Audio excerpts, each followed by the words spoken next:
Bom dia a todos. Inicialmente, cumprimentar a Marta Dias, presidente da Pfizer do Brasil, cumprimentar os secretários do Ministério da Saúde que hoje estão aqui comigo, cumprimentar os senhores da imprensa que divulgam esses fatos importantes para a sociedade brasileira, cumprimentar todos que nos assistem, sobretudo os pais e as mães do Brasil. São eles os responsáveis por tomar a decisão por seus filhos. Nós vivemos a maior emergência sanitária que o mundo enfrentou. E a pandemia da Covid-19, como é do conhecimento de todos, já causou muitas vítimas aqui no Brasil. E sempre é uma oportunidade de externar a nossa solidariedade aos familiares que perderam seus entes queridos e de reafirmar o nosso compromisso de cuidar daqueles que, mesmo tendo se recuperado da Covid, ainda têm sequelas e dificuldades de saúde. E também reafirmar esse compromisso com aqueles que, mesmo não tendo sido afetados pela Covid, perderam oportunidade no nosso sistema de saúde em face ao colapso que vivemos, sobretudo no pico da primeira onda e da segunda onda. O Brasil tem uma das maiores políticas de vacinação contra a Covid do mundo. Essa política ela é coordenada e é operacionalizada pelo Plano Nacional de Operacionalização da Vacinação contra a Covid. Para termos essa política tão bem sucedida, foi necessário os esforços de todas as instituições do Brasil, inclusive a aprovação de legislação específica. As vacinas contra a Covid foram desenvolvidas em tempo recorde. Isso é fruto do esforço da ciência, dos pesquisadores, da indústria farmacêutica. E hoje nós assistimos no Brasil, nos últimos 6 meses, uma queda muito significativa de óbitos, fruto das políticas públicas, fruto da campanha de vacinação.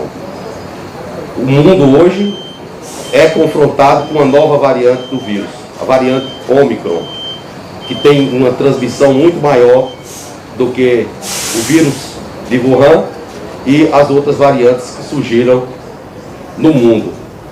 Ou seja, é um desafio para nós, os gestores da saúde. Nós sabemos que muitos têm relatado que essa variante causa formas menos impactantes de Covid, sobretudo naqueles que estão vacinados, apesar da ciência não ter ainda nos dado todas as respostas acerca da eficácia das vacinas em relação à variante Ômicron. Mas aqueles que se internam nos hospitais e nas unidades de terapia intensiva, a grande maioria são de indivíduos não vacinados. Estamos aqui falando sobre vacinas infantis, mas é necessário reafirmar a orientação para que aqueles que não tomaram a segunda dose, que há muitos no Brasil, felizmente muito menos do que em outros países, e aqueles que ainda não tomaram a dose de reforço, que procurem a sala de vacinação para completar o seu esquema vacinal.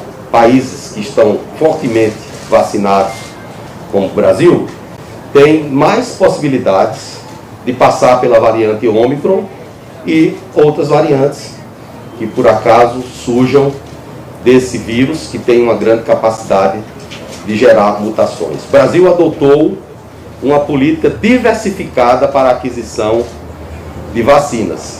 A primeira aposta do governo federal foi uma encomenda tecnológica realizada com o laboratório AstraZeneca para transferência de tecnologia e produção de vacina com IFA nacional.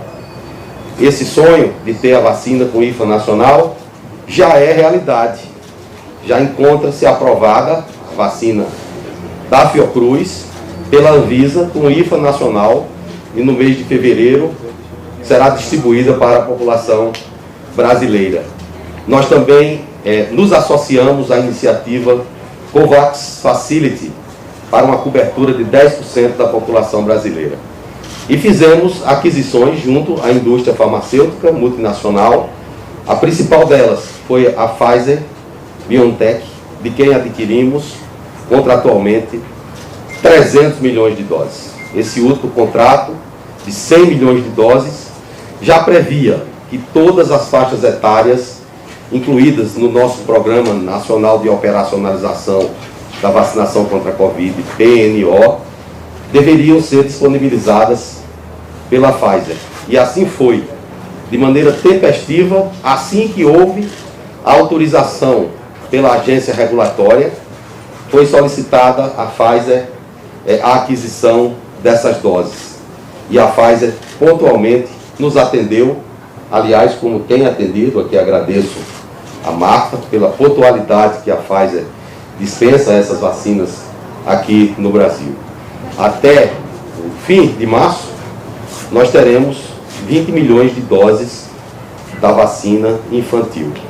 E essa vacina poderá ser aplicada nos filhos dos pais que assim desejarem, nas nossas salas de vacinação, atendendo os critérios estabelecidos pela Anvisa. Claro que em todas as campanhas de vacinação em massa, há eventos adversos relacionados à vacina, e nós temos que falar isso francamente com a população, e nós vamos ficar observando esses eventos adversos, juntamente com a própria Anvisa, a quem incumbe a farmacovigilância, e a própria indústria farmacêutica, para fazer as possíveis correções de rumo. Mas, apesar de recente, essas vacinas têm sido aplicadas nos principais sistemas de saúde no mundo. Essa aplicação ela começou no mês de novembro, né, sobretudo nos Estados Unidos. Mais de 8 milhões de doses foram aplicadas nos Estados Unidos, e as crianças de 5 a 11 anos não têm sido notificados eventos adversos maiores. Portanto, até o que nós sabemos no momento, existe segurança atestada não só pela Anvisa, mas por outras agências regulatórias para a aplicação dessas vacinas, e elas estão hoje aqui no Brasil. Eu falei para vocês de 20 milhões de doses até o final de março. O Brasil tem cerca de 20 milhões de crianças nessa faixa etária, segundo o censo do IBGE, mas nós estamos trabalhando junto à Pfizer e o nosso Rodrigo Cruz. Tem a Fiocruz e tem o Rodrigo Cruz. Ambos são muito importantes para a nossa campanha de vacinação, não é, secretária Rosana? O Rodrigo tem coordenado com muita expertise toda essa questão de aquisição de vacinas, e sem dúvida, quando eu assumi o Ministério, ainda no começo da campanha de vacinação e com poucas vacinas disponíveis no mundo, nós tínhamos 12 milhões de doses aplicadas, né? Hoje o Ministério da Saúde já distribuiu mais de 400 milhões de doses de vacina. E o Rodrigo estava me informando, que tinha conversado com os executivos da Pfizer, e há a possibilidade de reforçarmos o nosso calendário de vacinação até março, pelo menos com mais 10 milhões de doses de vacina. Isso mostra o nosso compromisso com as entregas e com as políticas públicas que podem atender aos anseios do povo brasileiro. As ações do governo federal, que é um governo liberal, o governo do presidente Bolsonaro, suscitaram, por exemplo, que a Pfizer-BioNTech fizesse uma associação com a multinacional brasileira, Eurofarma, para produzir a vacina da tecnologia mRNA no Brasil. Então essas são as respostas que o governo federal dá à sociedade e do seu compromisso inarredável com o enfrentamento à pandemia da Covid-19.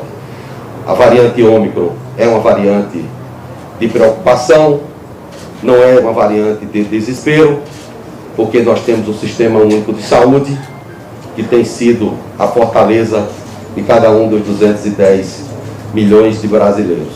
Adicionalmente, trabalhamos para reforçar a campanha de testagem mês de janeiro, serão distribuídos 28 milhões de testes, sendo que 13 milhões até o dia 15. No mês de fevereiro, nós já temos assegurados 7,8 milhões de testes. É necessário que os estados e os municípios se associem nessa questão da testagem, porque na ponta quem testa são os municípios, não é o Ministério da Saúde, e sem os municípios e sem os 5.570 secretários municipais de saúde, não tem testagem, não tem vacina, eles que estão lá na ponta aplicando.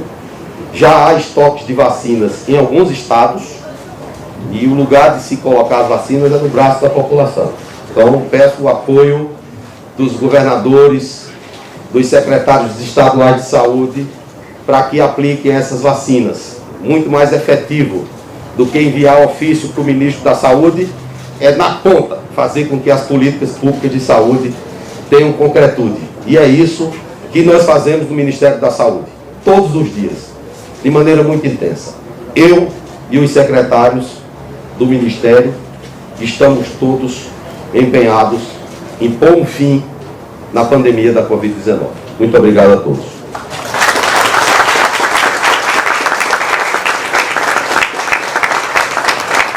Muito obrigado, ministro, pela sua mensagem. E nesse momento, convidamos o ministro da Saúde, Marcelo Queiroga, e demais autoridades para receber o primeiro lote de vacinas da Pfizer contra a Covid-19 para a imunização das crianças de 0,5 a 11 anos de idade.